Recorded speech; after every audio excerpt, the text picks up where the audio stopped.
اللہ عطا کرتا ہے حکمت من یشاء جسے چاہتا ہے، ومن یؤت الحکمہ اور جو دیا گیا حکمت فقد اوتیا پس تحقیق دیا گیا خیرن کثیرا خیر کثیر بھلائی بہت ساری، وما یذکر اور نہیں نصیحت حاصل کرتے الا مگر اولو الالباب اہل عقل، وما انفقتم اور جو کچھ تم خرچ کرتے ہو من نفقتن کچھ بھی خرچ کرنا، او نظر تم یا نظر دو تم من نظر کسی بھی قسم کی نظر، فإن اللہ بس بے شک اللہ یعلمہ جانتا ہے اسے، وما للظالمین اور نہیں ہے واسطے ظالموں کے من انصار کوئی مددگار، ان تبدوا الصدقات اگر تم ظاہر کرو صدقوں کو، فنعما پس اچھا ہے ہیا یہ بھی، وَإِن تُخْفُوهَا اور اگر تم مخفی رکھو نے پوشیدہ رکھو نے، وَتُؤْتُوهَا الْفُقَرَاءَ اور دو وہ فقراء کو، وَهُوَ خَيْرٌ لَكُمْ بس وہ بہتر ہے واسطے تمہارے، وَيُكَفِّرُ عَنْكُمْ مِنْ سَيِّئَاتِكُمْ اور دور کرے گا تم سے تمہاری برائیوں کو، وَاللَّهُ اور اللہ بِمَا تَعْمَلُونَ ساتھ اس چیز کے جو تم عمل کرتے ہو خبیر باخبر ہے، لیسا علیکا نہیں ہے اوپر تیرے ہداہم ہدایت ان کی، ولیکن اللہ لیکن اللہ یہدی من یشاء ہدایت دیتا ہے جسے چاہتا ہے، وما تنفقوا من خیر اور جو تم خرچ کرو گے مال خیر سے فلانفسکم پس واسطے تمہاری اپنی ہی جانوں کے ہے، وما تنفقون اور نہ تم خرچ کرنا الا ابتغاء وجہ اللہ مگر اللہ کی خوشنودی اور رضا کو تلاش کرنے کے لیے، وما تنفقوا اور جو تم خرچ کرو گے من خیر مال سے یوفی الیکم پورا بدلہ دیا جائے گا طرف تمہارے، وانتم لا تظلمون اور تم نہیں ظلم کیے جاؤ گے۔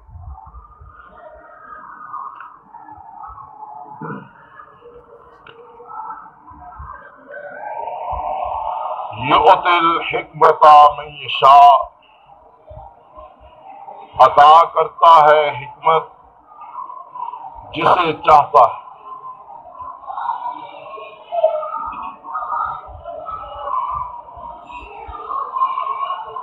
حکمت کا معنی بالعموم بصیرت اور دانش کیا جاتا ہے، دانائی، فراست، بصیرت، سوجھ بوجھ، دور اندیشی۔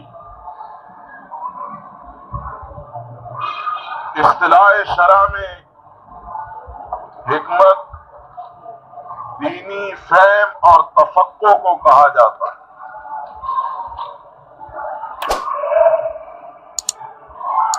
معنی یہ ہوا کہ اللہ جسے اپنے دین کی سمجھ عطا کرتا ہے، جسے دین کی بصیرت عطا کرتا ہے، جسے کتاب و سنت کا فہم عطا کرتا ہے، یوں سمجھو کہ اللہ اسے خیر کثیر عطا فرماتا ہے۔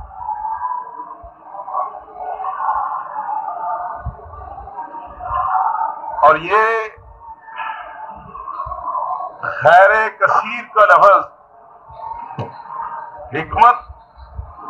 بصیرت اور فراست کے لیے ہی استعمال ہوا۔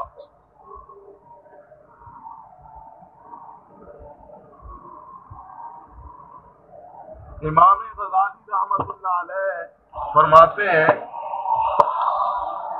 کہ جسے علم ملا اور حکمت سے محروم رہا، یوں سمجھو بظاہر اس کی آنکھیں تو ہیں لیکن اس کی بینائی نہیں۔ بعض نابینے آدمی آپ دیکھتے ہیں نا کہ ان کی نظر یعنی آنکھیں ان کے ڈھیلے نظر آتے ہیں لیکن ان کو دکھائی نہیں دیتا۔ حکمت علم کے ساتھ ہونا ضروری ہے، بلکہ وہ فرماتے ہیں جس طرح کوئی انسان ہوا سے خمسہ پا کر کامل انسان کہلاتا ہے، اسی طرح صاحب علم کے پاس بھی اس کے علم کی مناسبت سے ہوا سے اربع ہونے ضروری ہے۔ ایک علم کے ساتھ عمل دوسرا تقوی، تیسرا علم، تحمل، بردباری، صبر، اور چوتھی حکمت۔ یہ چار حواس خمسہ ہیں علم کی، وجود علم کی۔ اگر علم کے ساتھ یہ چار چیزیں ہوں گی تو صاحب علم صحیح معنوں میں عالم کامل کہلانے کا حق رکھتا، مگر نہ صرف محض کتابیں پڑھ لینا اور بصیرت اور حکمت دینی سے محروم اگر وہ شخص ہے تو ایسے ہی ہے کہ جیسے آپ کسی گدے پہ سونے کا انبار لاتے۔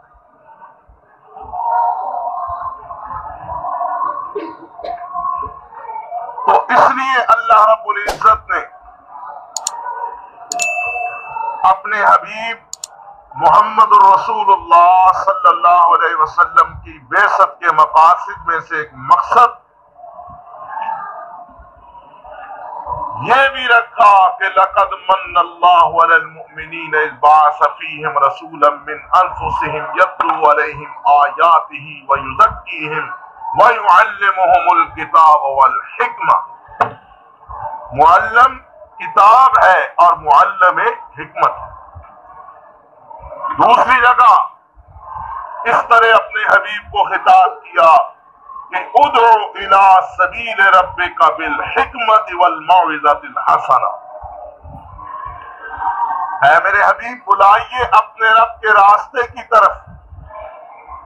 حکمت کے ساتھ اور عمدہ واعظ کے ساتھ، اچھی موعظت کے ساتھ اور حکمت کے ساتھ اللہ کے بندوں کو اللہ کے راستے کی طرف بلائے۔ اور یہ حکمت وہی ہے کہ جس کی طرف میں اشارہ کر چکا ہوں، یہ بصیرت دینی۔ جس کو اللہ بصیرت دینی عطا کرتا ہے، حکمت عطا کرتا ہے، تفقہ فی الدین عطا کرتا ہے، فہم قرآن اور فہم سنت عطا کرتا ہے، یہ ہے حکمت۔ وَمَن یُؤْتَ الْحِکْمَةَ، اور جو دیا گیا حکمت، فَقَدْ أُوتِیَ خَیْرًا کَثِیرًا، پس تحقیق وہ دیا گیا خیر کثیر۔ جسے اللہ نے حکمت دی، اللہ نے اسے خیر کثیر سے نوازا، بکثرت بلائی سے نوازا۔ خیر ضد ہے شر کی۔ خیر ہر اس چیز کو کہتے ہیں کہ جس کے پانے سے انسان کو بلائی حاصل ہو اور وہ شر سے بچتا ہو۔ چنانچہ نیکی کو بھی خیر کہا گیا، حلال مال کو بھی خیر کہا گیا، انفاق فی سبیل اللہ کے لیے وقف ہونے والے مال کو بھی خیر کہا گیا، صالح اولاد کو بھی خیر کہا گیا، اعمال صالحہ کو بھی خیر کہا گیا، اس لیے کہ یہ سب چیزیں شر کی ضد ہے اور انسان کو یہ شر سے بچاتی ہیں، اور حصول بھلائی کی طرف ان چیزوں کی وجہ سے انسان کی رغبت میں اضافہ ہوتا ہے۔ وَمَا يَذَّكَّرُ إِلَّا أُولُو الْأَلْبَابِ، نئی نصیحت حاصل کرتے مگر اہل عقل۔ یہاں پر اس مختصر آیت میں عطائے حکمت کو خیر کثیر کہا گیا،